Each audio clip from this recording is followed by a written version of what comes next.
What's going on? We back. More C Sports Talk. Me in the building. Your boy CJ Goodfellow. Make sure you hit the subscribe button, hit the bell icon button when you miss another video. And I believe Kenny Galloday has emerged and took the #1 receiver spot from Marvin Jones.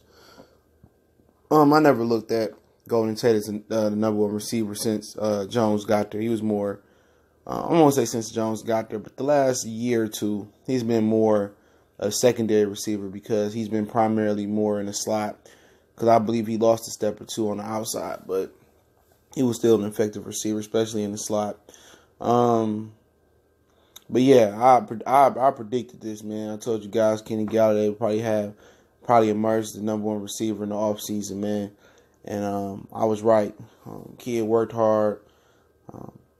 Came in shape. I think some of his a hamstring injury was just due to getting bigger and stronger, man. That's all it is. He got more physical on his route running. He came back and more physically more in shape. Probably strengthened his legs with some squats and stuff. He worked hard, and that's the type of player the Lions need. Somebody that's gonna work hard and be on his game in the offseason, man. And I think Marvin Jones was always affected by that knee injury he had in training camp. So, when I first seen him and Stafford was off early on, it was Stafford that was missing him a couple times, but he did drop a couple balls. But I would just look at him run, and he just didn't have the same explosiveness coming off the line and coming off his breaks. And I just remember he had the injury in training camp, and they should have just shut him down for the rest of camp and let him get healthy. But, it is what it is. But Galloday is the #1 receiver here, man. Just plain and simple to see. They can double team him. They try to single cover him. They can zone, whatever the situation may be. He catching it. Nobody go out there and moss guys like him. Nobody going out there stretching out for the ball this year like him. His route running improved, and I think next year he's just going to improve that much more and be that much hungry. I think he is being held back by this offense as well. Even though he makes some spectacular plays, he ain't being in a position like a Brandon Cooks or, a few guys in the NFL, like Michael Thomas, some guys out there to be in position, man. You know what I'm saying? Jim Bob Cooter ain't creative, and Matthew Stafford is just staring receivers down and doing rookie things, which we'll talk about in the next video. Okay. But he's still overcoming all those odds. Could you imagine him being in New Orleans, or could you imagine him being in L.A. with the Rams? This dude to be a monster. He is a monster. He'd be a super duper monster, but it is what it is. He's facing what a lot of other receivers are facing in the league, like Odell Beckham.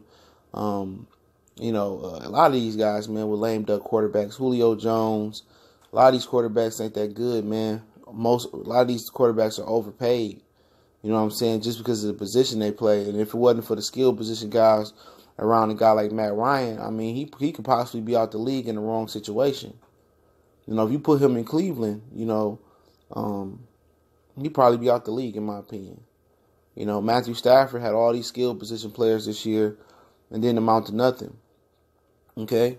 Whatever reason that was, Eli Manning, he didn't have the greatest line this year, but it was better than last year. He got Sterling Shepard, Odell Beckham, Saquon Barkley, Evan Ingram, ain't doing nothing with them, but they the ones that get paid, all the money, while the guys like, especially in Pittsburgh, like Le'Veon Bell can't get paid, but he was really behind the success of that offense for the most part. You see it. When Ben got to drop back 20, 30, 40 times, you know what it is, man. They ain't that good. But like I said before, Kenny Galloday is the #1 receiver for the Lions now, man. No ifs, and buts about it. Unless they bring in Julio or bring in DeAndre Hopkins or somehow get some Odell Beckham type receivers, man. Marvin Jones will come back. Golden Tate can come back in free agency. This is Kenny Galladay's receiver core, and I expect him to get more explosive next year. And I expect Marvin Jones to be back next year, be more healthy, man. I think, the Lions made a big mistake with not letting him rest that knee, no matter what he said. Same thing with the Green Bay Packers or Aaron Rodgers. I don't care what nobody said. Aaron Rodgers was off this year because of his knee injury. They never let him rest. They forced him to play on that knee because they didn't have a viable backup. Even after going through what they went through last year with the backup issues, they didn't go out there and get a viable backup. Obviously he couldn't sit out 2 or 3 weeks with that knee, and obviously they still missed the playoffs. So You know, that was on them, man. But Kenny Galloday, a beast, man. Definitely number one receiver. Told you guys he was going to have a huge year. I thought Mike Roberts would have a huge year as well. That didn't work out. But, you know, Galloday has emerged as that number one guy no matter what. You know what I'm saying? And I think him and Kerryon is going to be beasts for years, man. But obviously some things holding them back. The Lions got some things to improve. We'll talk about in the offseason. But next video, I'm going to talk about Matthew Stafford, man. And some things Mike Valenti was saying. But mostly sports talk. Don't forget me on Facebook, Twitter, Instagram. Also, can reach out to me in email. Want to make a donation. That link's there as well. Appreciate everybody for checking in. Make sure you share the videos, man. Hit the subscribe button and the bell icon button. We're missing another video, a live stream from your boy.